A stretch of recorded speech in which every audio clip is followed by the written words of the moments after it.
Can you give me a sense, Dean, of like scope of the business now and what the playbook has been for growing it? I'd say the first stage for us was trying to build the right foundation. So fast forward 4 years and we're roughly around 60 million in yearly revenue. In the very beginning, we kind of adopted this like health guide approach and always keeping customers in the center of everything that we do. We understood that brand wasn't just the logo or the look of our site. It's everything, right? It's who you say you are and every touch point and experience that a customer has with you. How are you thinking about building a great life alongside of your business? I believe that we all should have like the autonomy or the intentionality to choose what we spend time on. And you have to be self-aware enough to know, where am I hitting the ceiling in terms of my competency and understanding and skill set? And you have to intentionally work on those things. And I think I'll be pretty happy when it's all said and done if I approach it that way. Super excited to have you on. Thanks for being willing to do this. Dillon, though, I got to say, you got a new kid on the way coming. Is that right? Born July 20th at 6:57. Like yeah. three days ago? Yeah, man. Oh my gosh, man. Congrats. I know. Thank you so much. I know. They're like, we had all this planned and I promised Dean that I would be here. So my wife is super chill. We took care of everything this morning and yeah, we'll hammer this out in the next hour or so. Well, dude, I don't know how you're awake right now. Yeah. I'm just resting and, napping, and went to the gym yesterday. I felt pretty good. And so. Well, thank your wife for us. That's awesome. I want to know, I'd love to hear, Dean, maybe you can take this one. What has been, you guys started, I believe like in 2000, right? Which is not that long ago. 2020. Yeah. Or excuse me, not 2020. I was trying. Yeah. Thank you. 2020, 2024 years has been a while, but so 4 years ago, can you give me a sense, Dean, of like scope of the business now, kind of where you are, however you're comfortable, either revenue or team or whatever you're comfortable sharing, and what the playbook has been for growing it? Because you guys have done an incredible job of building something very impressive and meaningful in a very short period of time. Yeah, I can handle that. And time has been weird since 2020. I think everybody can agree with that statement. Yeah, so we started in July of 2020, right in the middle of the pandemic.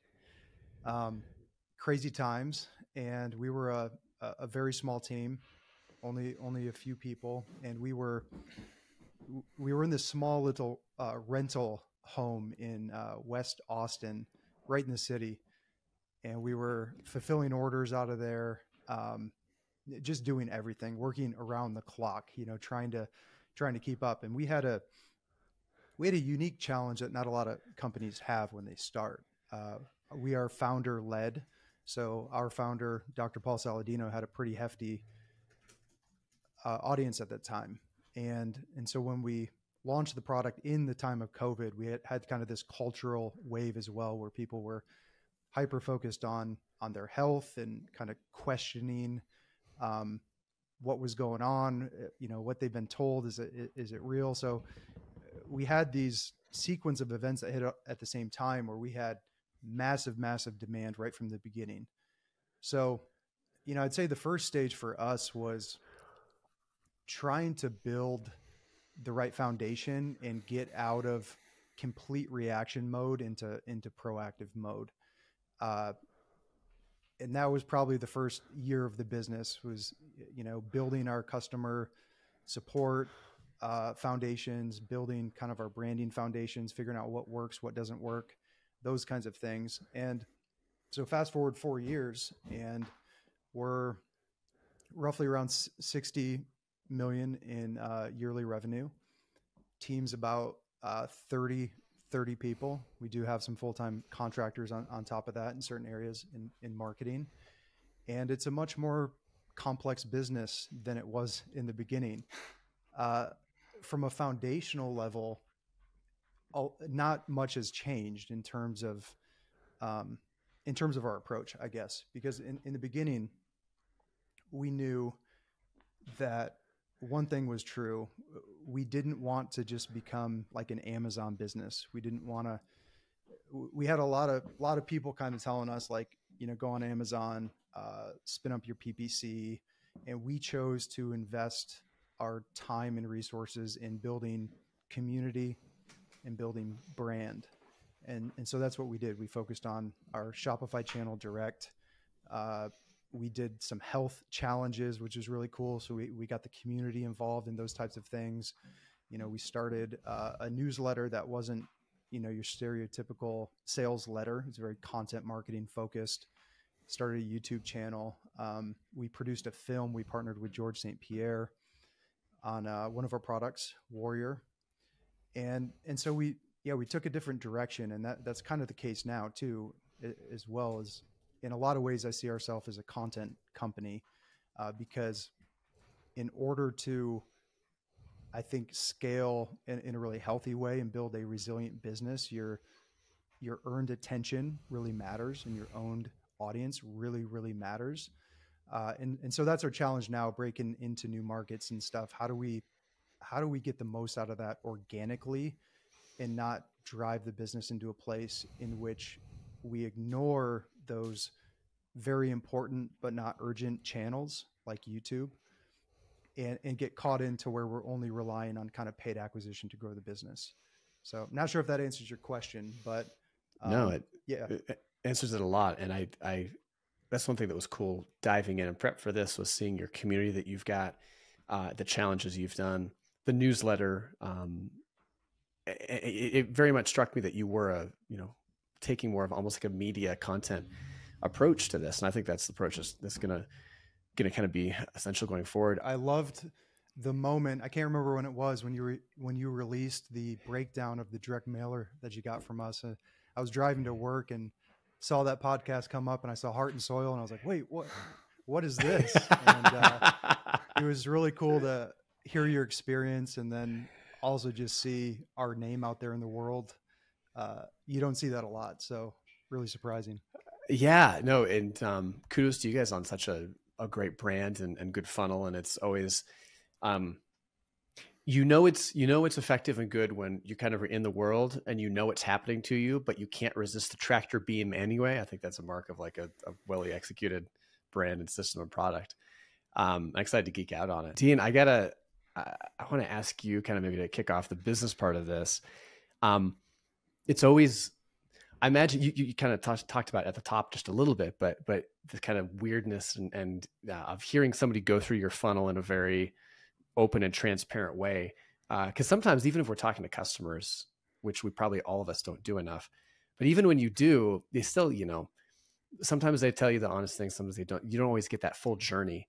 Anyway, when you listen to the first episode, which I'll link up to, and I got into kind of the backstory for listeners at the top of the episode so they know, what stood out to you maybe in terms of things that you're like, awesome, we're nailing this. This is working exactly as expected. And then also like, oh, wow, that surprised me that he said this, either in a good or a bad way. Mm-hmm. It's a good question. So it's been a while since I listened to the episode, but I remember just kind of being blown away that it actually worked. Right. Yeah. And the other surprising thing, which I guess there might not be a business lesson in this, but as marketers, we're in the data all the time, and we see conversion rate, and just hearing someone talk about their experience and how it connected lended a different frame that you're not used to. It kind of put it back in my mind that, oh my gosh, like, there's actual people that this connects with that took that next step. And I can't remember off the top of my head what exactly it was that caught your attention. I think it was, you had mentioned the message caught your attention about radical health, and it was something unique and different that you don't see every day. And so that was good for me, because we struggle with this a little bit in terms of reaching new audiences. Is what we sell, is real food. It's not made in a lab. And to me, that's not weird at all. That's like completely normal, right? Like the synthetic stuff, the synthetic multivitamins is what's weird to me. So, but when we're talking to new customers, because everyone's so conditioned to like take the multivitamin, to take these things that have been created in a lab, there's a bit of friction, to get people into our ecosystem, and it requires some education and things of that nature. So it was really cool to see that message connected with you enough to where you purchased the supplement. Yeah. wondering on the branding front, your guys' branding is very buttoned up, both from a messaging perspective, both from a visual perspective. Just some brands you look at and it's kind of just a hodgepodge of a lot of different things. Yours is very cohesive and very on point. Has that been something that's been, you've done a really good job of out of the gates? Do you have someone on the team who's just awesome at branding? Did you hire some like, world-renowned branding agency to come in and help you with messaging and logo design and kind of all the aesthetics and a branding guide? How do you think about that? Because you've done a good job about that. And a lot of those things are small and nuanced, but they're really powerful. Yeah, it's a good question. So no, we didn't partner with any agencies like in the beginning, other than getting our website set up. And I think that I think our brand really boils down to kind of a few things. One is we know who we are. We've always known who we are, and we know what we want to do in the world. That makes it very easy, right? If there's no question about why you exist and what you're doing, it makes it very easy to message. From the aspect of how it looks and feels and stuff, I think maybe we got lucky in some regard. I have a background. My whole career was in creative. It wasn't in business. It wasn't in paid acquisition marketing. It was in creative. I was a filmmaker and content creator, for 15 to 20 years. And so I think that probably helped in the beginning, just having a natural eye for composition and visual messaging, because it's not always what you say, but it's how you show it. And coming from the video world, you do that a lot, right? You don't need to say everything. You don't need to narrate everything. The visuals matter. The sounds matter. The pacing matters, all that kind of stuff. So I think we just had maybe a level of detail and understanding of that stuff, like right out of the gate, that some brands don't, and they need to rely on partners and agencies and stuff to fill in the gaps. We were obsessed. I was obsessed. We all are. I mean, I remember like Dean, Doug, and I just kind of beating the drum on brand and making sure that everything that we do just can make sense to the customers who are like truly struggling with their health. And, that's where in the very beginning, we kind of adopted this like health guide approach and always keeping customers in the center of everything that we do.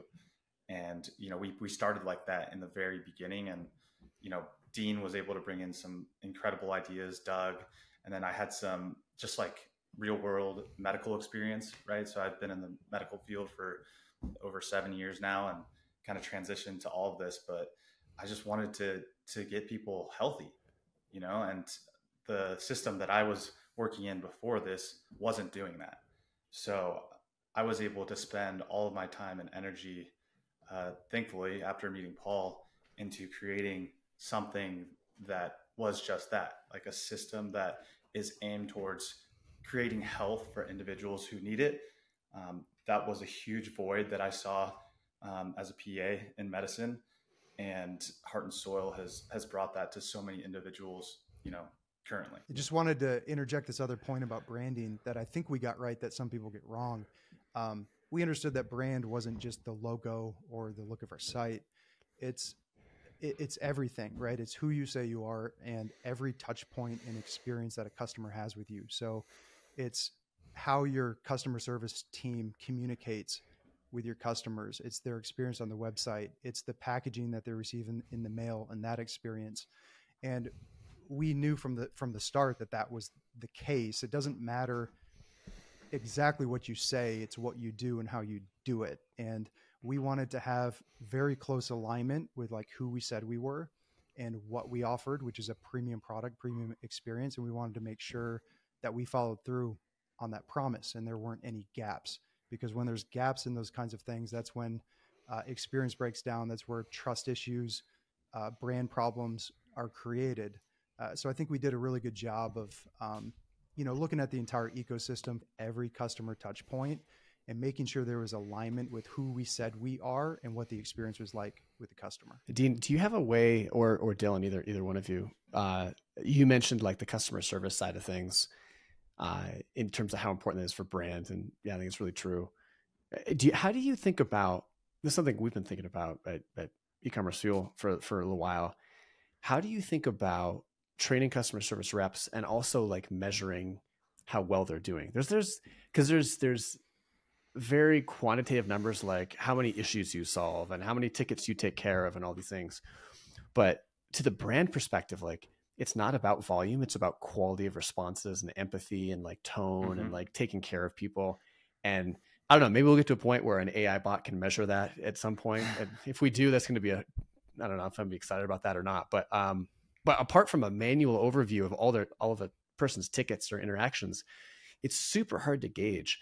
And so when I've been thinking about like, how do I measure success metrics for our head of customer support, I've struggled. So how do you do that at your business? Yeah, I'm sure Dean can talk about it a little bit more, but we have both NPS, the Net Promoter Score, and CSAT that we measure for. We have like 2 customer service teams. We have like our health guides that really handle the more challenging kind of in-depth nutrition supplement questions. And then we have our support team, but all of those specific teams and those individuals have like individual scores, but then like team scores to ensure that, we're getting the right feedback from the customers. And that's telling us the quality of the service that we are giving. So is that like just an NPS score, like an email after the thing? How would you rate this 1 to 10, this interaction, like customer provided data on every interaction? Yeah. Did you want to take that? Yeah. It's post ticket closing, and it's, would you recommend Heart and Soil to a friend or family member? And 0 to 10, we hold a pretty high bar. I'm not sure what industry average is. It's probably somewhere in 60 to 70 range. We've consistently over 4 years held over a 90 NPS, which is pretty cool to see. Yeah. I think we're at 95 right now, right? Yeah, I believe so. That's super impressive. Yeah. And you talked about the 2 different customer service sides, like the nutritional guidance side of support and help, but then also the, hey, where's my order? Kind of, I'm guessing the more transactional side. And Dillon, you're head of research, I believe. Is that your official title? Yeah, Chief Research Officer and head the research side and product development. Yeah, not a lot of e-commerce brands have a chief, head of, chief research officer. So yeah, talk a little bit about that. Like how obviously you're involved with, I'm guessing, well, you just said it, putting together new products, product development, and things like that. But what do you do? What are the things that you're doing that adds value? Because I mean, it sounds like that's a huge differentiator. I'm guessing you're building a moat with that kind of stuff that you're doing. How are you using that research to really build better products and create a moat in ways that maybe not in the nutritional space, but other people could think about, hey man, how could we differentiate in a kind of cool way like this?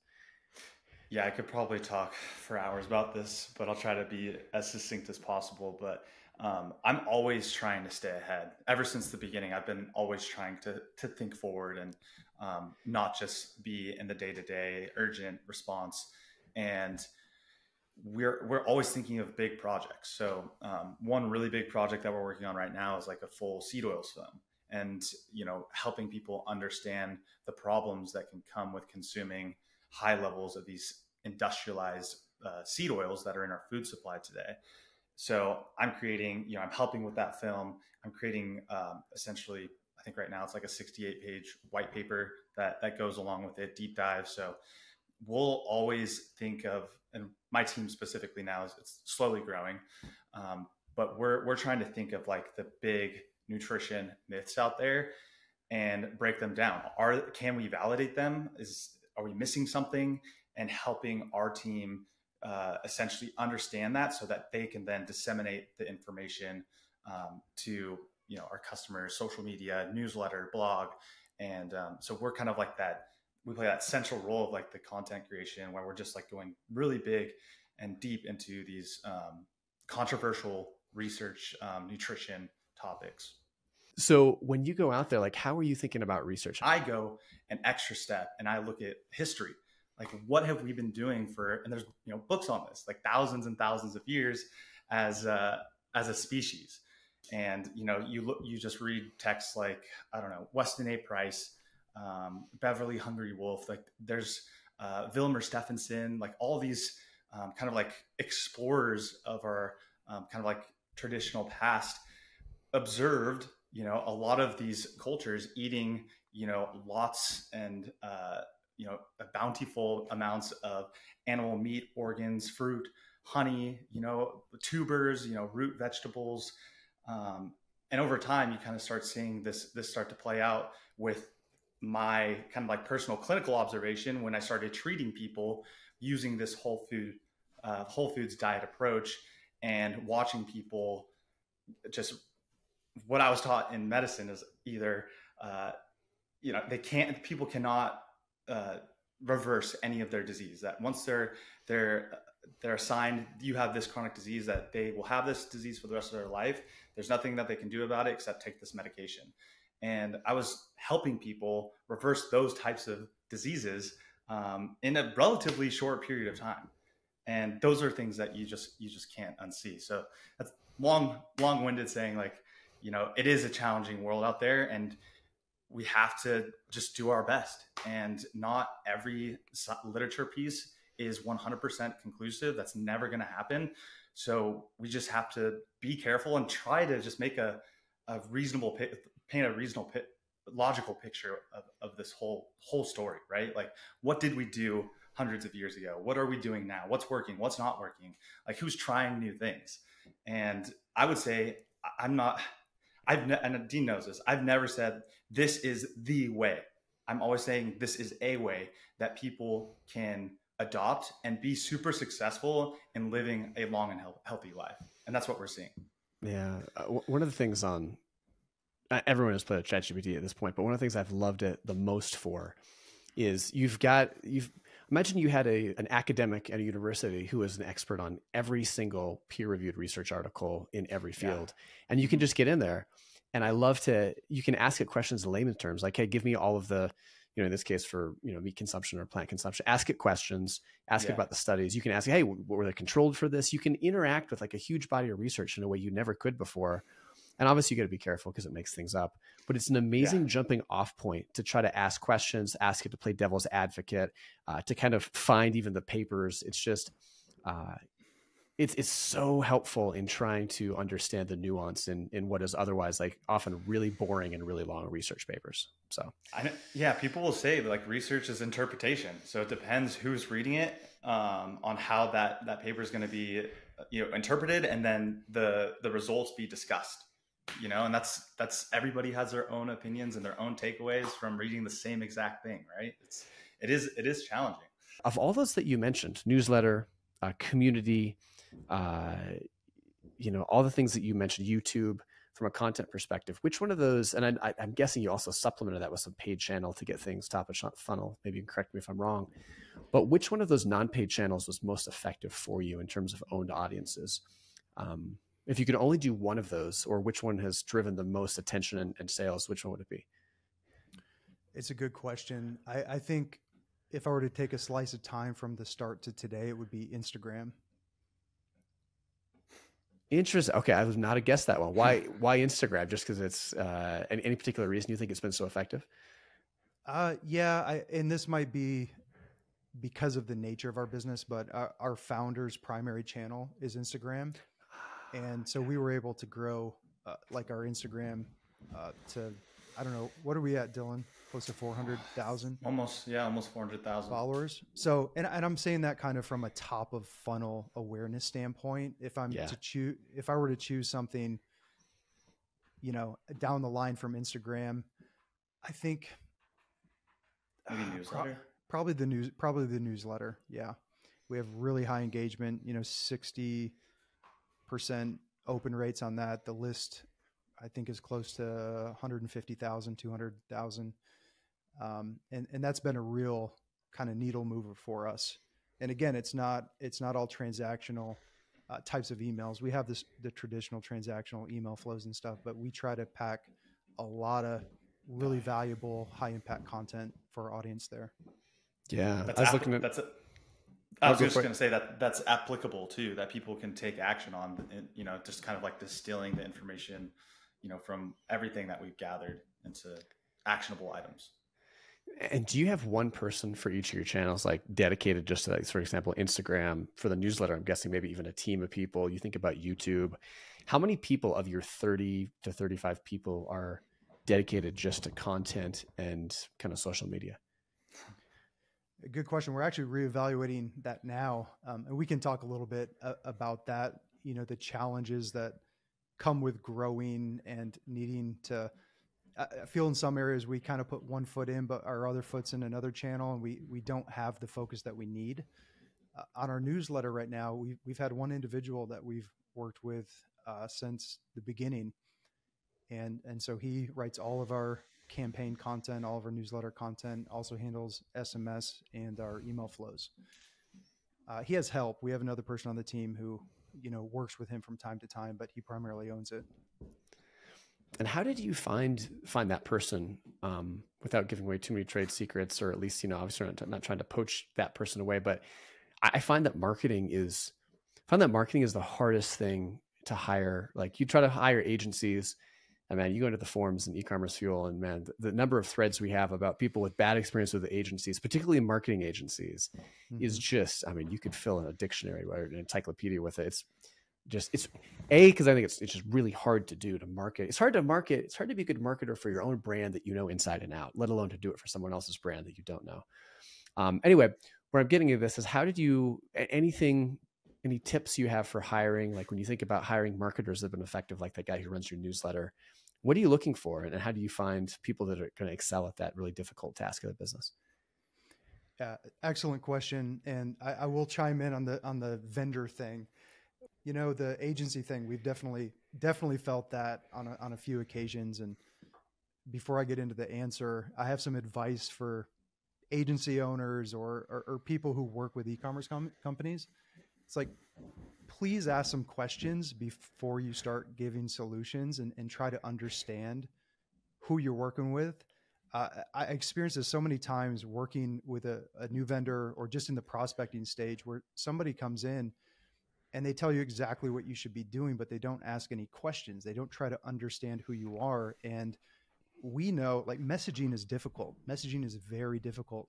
We know ourselves better than anybody knows us. We know our customers better than anybody, and we have a difficult time with it. So if you're going to come in and you think that you don't need to spend any time on really trying to understand who our customer is and who we are, it's not going to work. And so we've been in some situations like that where I just wish that the vendor would listen a little bit, ask questions, and be curious. So that's a little bit of a rant, but for the hiring question you asked is a good one. And I don't know what the secret sauce here is, other than in the beginning of the call, I said, know who you are, know what you're doing. I believe that businesses that are doing things in the world that are interesting, that other people want to be a part of, I don't think they have much problem with recruiting. And that's been the case with us. We've created a way not only to grow an organic customer base, but also our employee pool. So on the hiring front, it really boils down to, I think, like, it's the same thing as to how you can build organic growth from the customer level. If you're doing something interesting in the world that people want to be a part of, I don't think it's that hard to do recruiting. And that's the way it's been for us. Is we get hundreds of emails from people who are like, I want to work at Heart and Soil. I really feel like I want to be a part of this. I want to be in person with people that are doing similar things with their health. And for us, it's just a matter of filtering through our own kind of internal audience, if you want to call it that. There's been a couple positions that have been a little more specialized that we've, had to recruit and go find the right fit. But I think it's a really powerful flywheel. If you can figure out the answer to the question, how can we get people to email us first? Then I think you can figure it out. I don't know if that makes sense, but that's kind of how I see it. Well, Dillon, you were saying that your newsletter, person, man, woman, whoever it is, found you. Did they reach out to you for the position? So that was in the very, very, I think even before you were there, Dean, he was messaging with our COO, Doug. And it was just through an email exchange. And he's like, hey, I love what you guys are doing. I believe everything about you. Like how can we start to work together? And that, started with just occasional letters, and then that ramped up like pretty heavily to essentially, I think he's full-time with us now. I don't really remember where we're at in this contract, but yeah, he's it's been really cool. And the other thing he did in the beginning that really stood out was you could obviously tell he knew our brand. He knew the lifestyle. He was educated on it, but he sent us examples of his work tailored for us. So he sent us an email flow. He sent us actual, work that he invested in the time. And that's what, made us pretty confident of, let's talk to this guy and see how it goes. And he's been great, diamond in the rough type of scenario. And his name's Luke. He lives in Ireland. Amazing guy, really good to work with. And he's consistent. He shows up and he does a really, really great job with our content. He cares just as much as we do. It's hard to find. That's very cool. Talk a little bit about the AB30 challenge that you have. And it's, we had a guest on, we'll link up to that episode in the show notes, who built an entire brand exclusively off of health challenges and like getting people together, having them challenge them to do something, and kind of the products as a byproduct of that kind of sold themselves. I shouldn't say sold themselves, but it made it exponentially easier because they built this sense of camaraderie and community and all this kind of stuff. Talk a little bit about the challenges, or the challenge you ran, what it looked like, how it helped the business, if it led into the community, because I think that's a really interesting part of your story. Yeah, I'll take a stab at this, Dillon, and chime in if you think of anything.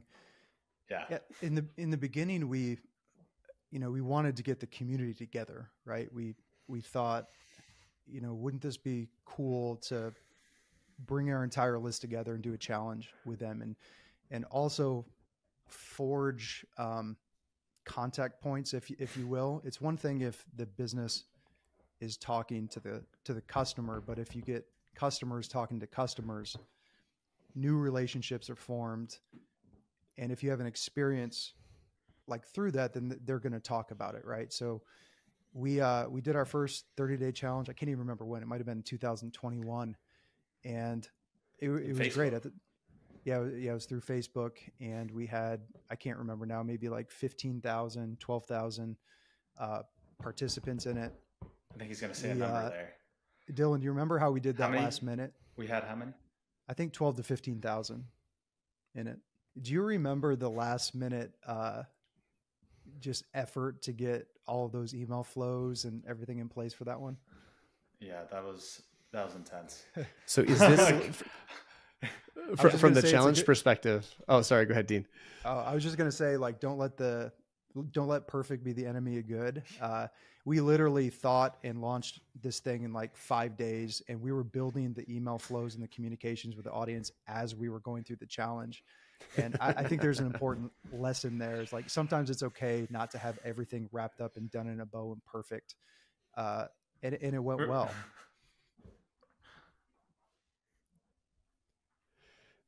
Dillon, can you, Dean's coming back here, could you give us a sense of what these challenges are like? Are these like, hey, see how, got to consume a quarter of a cow in a month, and like, here's the scale? Is it, what's the challenge here that people have to do?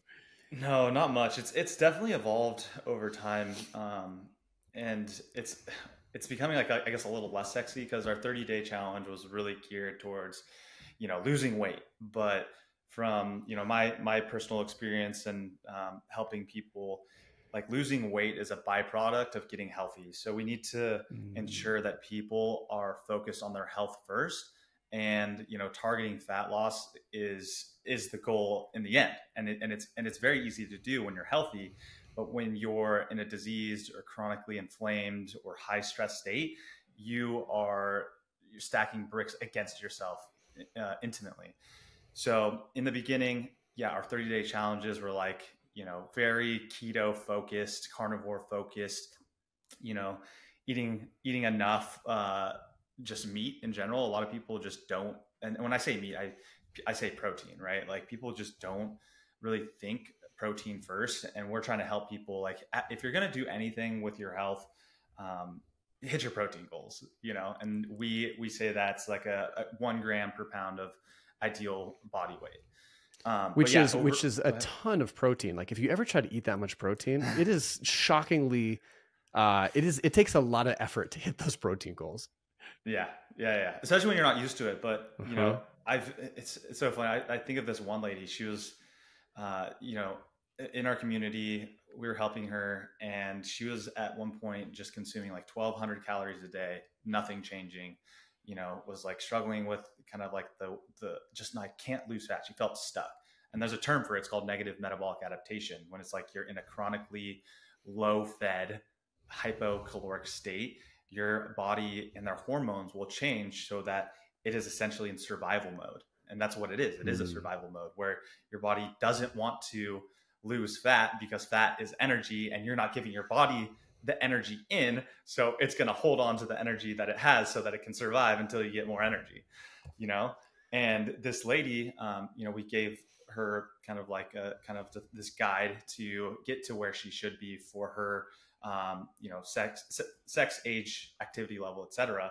And she got back up to like 2,600 calories and ended up like starting to lose fat, because now her body's in a lower stress state. The negative metabolic adaptation kind of disappears, but and all of her issues were like she was struggling with joint pain, fatigue, and obviously that fat loss piece. And by increasing her calories slowly, ended up actually reaching the goals that she wanted. And that's kind of like the opposite of what people think, but we see it time and time again. Very cool. And then what did that do for, and maybe this can tie into the community, how big is community as a part of your brand, as a part of like repeat customers in terms of word of mouth? I am an extremely biased person. I run a community for a living.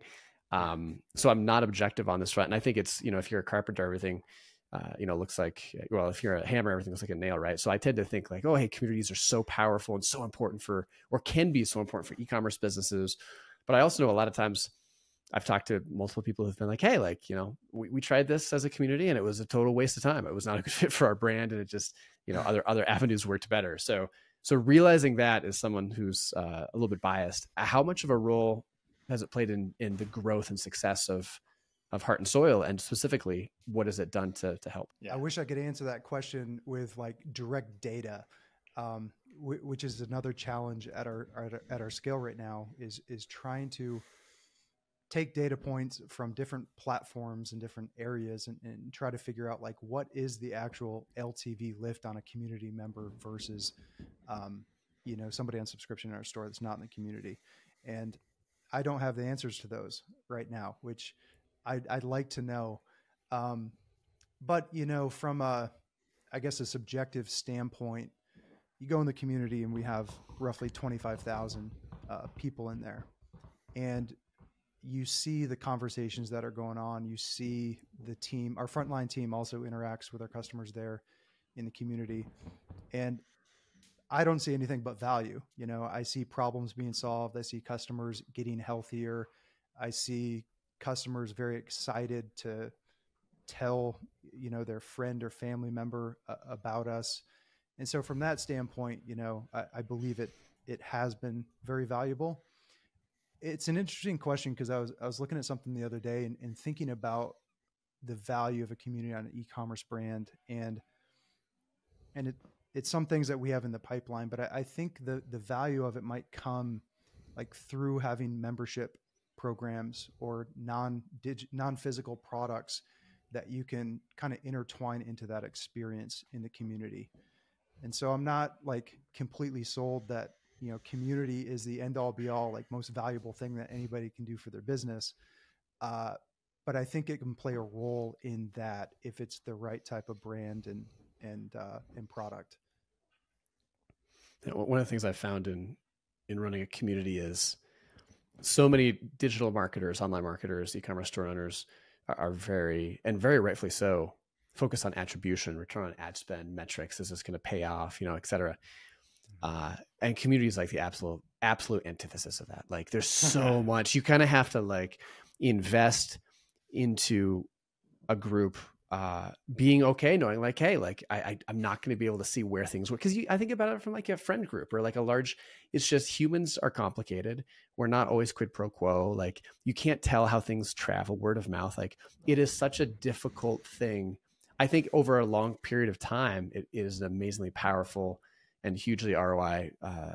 It's a hugely powerful thing. But if you're hoping to be able to know, you have to make investments for a long period of time, being unsure about where they're going to pay off and where they're not. And if you can't deal with that uncertainty, it's probably a tough channel for trying to build something online. Yeah, I agree with that. And some of the things that I look at instead, because I don't have a clear view into like LTV lift or repeat rate or anything like that. But what we can see and what is important is like, are people engaging in there? When people log in for the first time, are they coming a second time? And then, building specific strategies to facilitate more engagement. And then layering on top of that things that we do with our film launches and then events and things of that nature where webinars where you can really bring the relationship in person. So, there's ways to, I think, judge or not whether it's valuable to your customer base. That's not looking at the LTV lift, but it is a difficult thing to look holistically at the business. And if you're just looking at the numbers and trying to make a decision on the numbers, it becomes a little more challenging. I also have to say the other thing that made me laugh and I thought was awesome was you just saw the email, the asking what you're excited about, and your answer of just like, I've just been crushing my personal records at the gym and it's amazing. That was awesome. I know. Yeah. I forgot I answered all that stuff. Yeah. I know. I got up to 225 pound squat, 3 sets, 10 reps. And then I would do a 4th and 5th set. And on the 4th set, I got up to 250. In the 5th set, I did 255 for 3 each. Dang, man. So that was cool. And then I got up to 315 pounds, 5x5 on the deadlift, which was a new record for me. And then 225 pounds on bench just for 1 set of 5. So. Do you find that your knees hurt?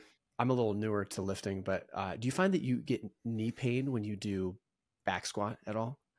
Not anymore. I actually squat barefoot completely now. And I found just being very, very intentional and slow. I've started over multiple times. Like I've made all this progress and then I've had to just like shut down my ego and be like, okay, you're going back to 115. Slow down, get the technique down, like learn how to lift correctly and be intentional about that and be connected, right? So many people are wearing these like weird closed-toed soft shoes and people are rocking. And I found people that I've kind of coached in the past, like when they remove those shoes and just even in socks or barefoot squat, a lot of their issues slowly go away with time, right? It's kind of a 2-pronged approach. Like be grounded while you lift, specifically squats, and then be intentional. So just like making sure your form is good, ask for help. Like you don't need the ego lift. Yeah, it's good advice. I'm one of those guys with the shoes. I need to get try. Just give it. Yeah, just give it a try. Like even just in socks. So it's been like a game changer for me. Like I personally and people that I've helped with this just tend to be like, oh wow, yeah, like I can feel my body like grounded and like I can feel where and like what muscles are being activated. Like you're just kind of like a little bit more tapped in and aware of what's being activated. Got it. Good advice. I'll give that a try. Thanks, man.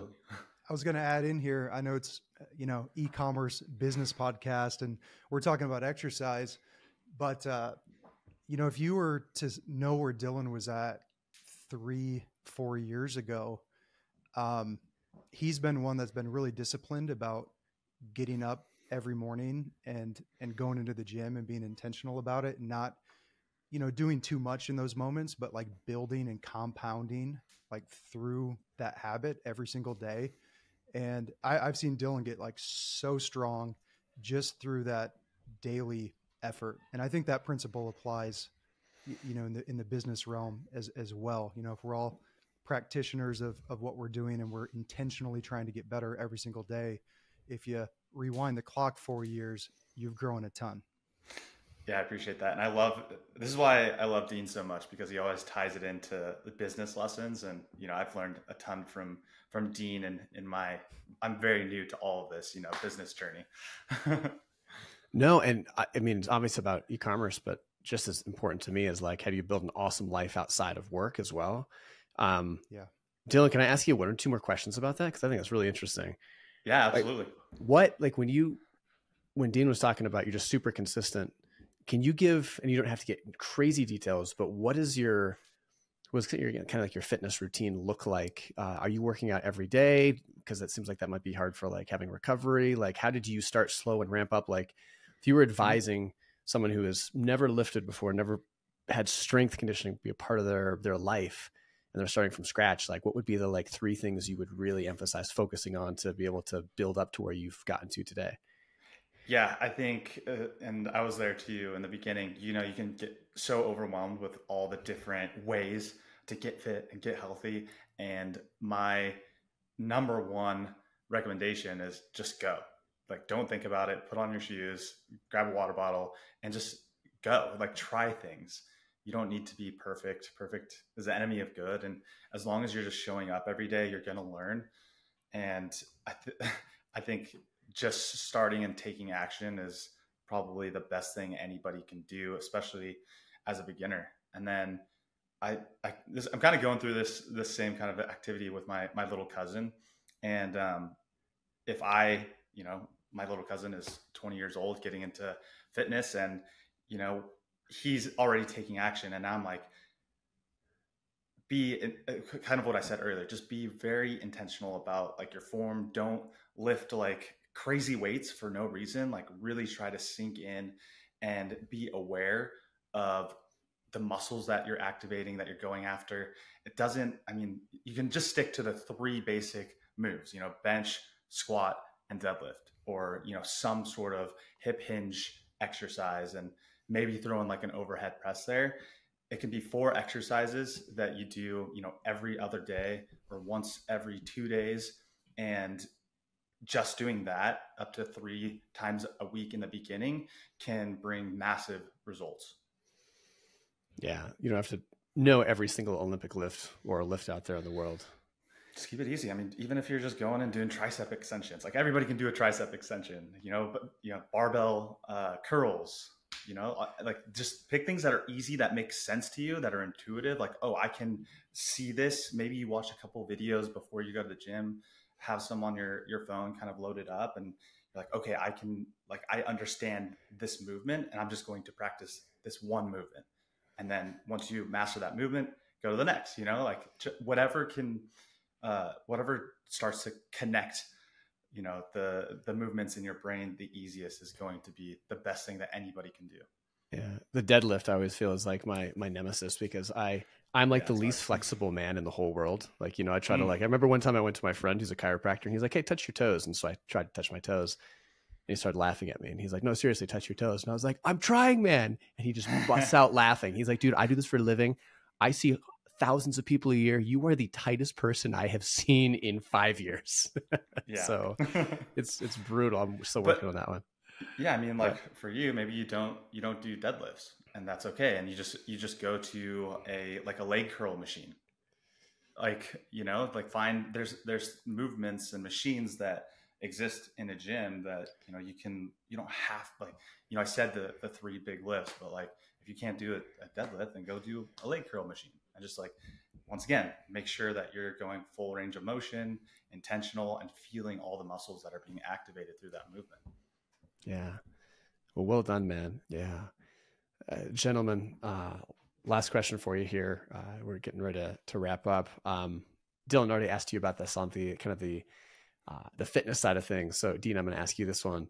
How are you thinking about building a great life alongside of your business? I mean, you talk about knowing what you really are and stand for as heart and soil, and it makes it easier. And for me at eCommerce, I feel one thing that I've become it's been much more important to me over the last year, especially, is using this brand to help entrepreneurs build awesome lives outside of just financial success. So for you, Dean, how do you feel like you're doing in that area? I mean, you're in a company with 30 people plus $60 million run rate. That's pretty all consuming. And maybe a two-part question. Do you think you can do that at the same time while building like a really healthy life outside of it? I think it's a fair argument to say that's extremely difficult to do. And, you know, if you, in the areas you feel like you are able to do that, what areas what areas of life are you doing differently or prioritizing to kind of build up a great, healthy life outside of business? I love the question because this is something I've recently revisited because I had a baby myself in April of 2023, which changed a lot for me. You know, before it was easy to work all night. It was easy to work on the weekends. It was easy to not take time off, during a week to go, do something with my family. And when I had the baby, it was like the biggest productivity cheat code in the world because that baby is here and you have to take care of it. And so you have to revisit all of your priorities, everything. And that's the exercise that I've done over the last year. So I don't know if this answers your question or not, but when I look at it, there's people like Elon Musk who run multiple companies.